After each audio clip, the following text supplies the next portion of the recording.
Mungkin teman-teman ada yang sudah tahu tentang proyek Gutenberg yang berusaha mendistribusikan ulang secara gratis buku-buku yang sudah menjadi milik umum atau public domain. Perlindungan hak cipta terhadap buku-buku itu sudah kadaluarsa, dan kita dapat secara bebas mengakses buku-buku tersebut tanpa harus membayar royalti kepada siapapun. Pertanyaannya, apakah ada platform atau usaha atau proyek semacam ini yang mendistribusikan buku-buku lama dari Indonesia? Ternyata ada, saya baru tahu kemarin. Nama proyeknya itu Langka. Perbedaannya dengan proyek Gutenberg itu fokus pada buku-buku yang hak ciptanya sudah kadaluarsa. Sementara proyek Langka ini fokus pada buku-buku yang emang udah langka, udah sulit diakses, hanya disimpan di perpustakaan-perpustakaan tertentu atau perpustakaan pribadi, nggak diterbitkan oleh penerbit manapun di zaman sekarang. Emang seberapa langka sih buku yang ada di sana? Saya ada beberapa buku langka, contohnya misalnya ini, judulnya Sarinah Kewajiban Wanita dalam Perjuangan Republik Indonesia, ditulis oleh Insinyur Soekarno.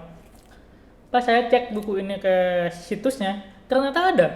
Wow, kalau kita merujuk ke undang-undang negara kita, sebenarnya ada undang-undang yang mengatur perlindungan hak cipta dan kapan sebuah karya itu menjadi milik umum atau publik. Di Undang-Undang Nomor 19 Tahun 2002 tentang hak cipta itu dinyatakan bahwa untuk buku, hak ciptanya itu dilindungi sampai 50 tahun setelah penulisnya meninggal dunia, dan itu diperpanjang menjadi 70 tahun setelah penulisnya meninggal dunia di Undang-Undang Nomor 28 Tahun 2014 tentang hak cipta. Saya tahu soal ini karena dulu pernah menduplikasi, membuat salinan dari buku ini. Ini buku tentang pendakian Gunung Puncak Soekarno, Gunung, kalau sekarang sebutannya itu Puncak Jaya, Jaya Wijaya. Kalau di sini masih disebut sebagai Puncak Soekarno.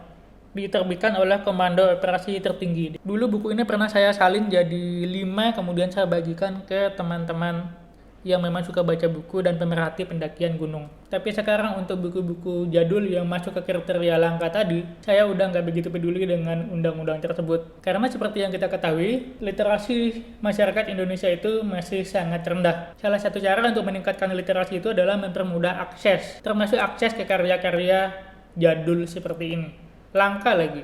Tujuan lain yang nggak kalah penting itu adalah preserving, menjaga supaya karya-karya ini tidak hilang oleh waktu, tidak hilang ditelan zaman, dan bisa kita oper ke generasi-generasi berikutnya. Jika kalian ingin mendukung proyek Langka ini, ada 3 cara. Pertama, misalnya kalau nemu buku jadul, itu bisa di-scan dan kirim PDF-nya. Yang kedua itu membantu mentransformasi PDF ke plain text yang bisa diolah secara digital. Yang ketiga adalah dengan menyumbang dana. Karena proyek ini butuh waktu, tenaga, dan dana yang nggak sedikit. Mereka bahkan masih pakai domain gratisan dari Vercel. Dan saya juga berniat untuk berkontribusi sebenarnya. Misal buku yang pendakian gunung tadi pengen saya coba scan.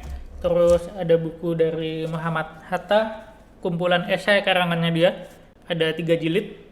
Ini saya belum temukan di situs tadi, tapi saya belum tahu cara yang aman untuk memindah atau scan buku-buku jadul ini supaya jilidnya itu nggak rusak. Masih saya pikirin. Oke, buat teman-teman yang mau coba baca buku-buku jadul dan langka itu, silakan langsung kunjungi langka.vercel.app.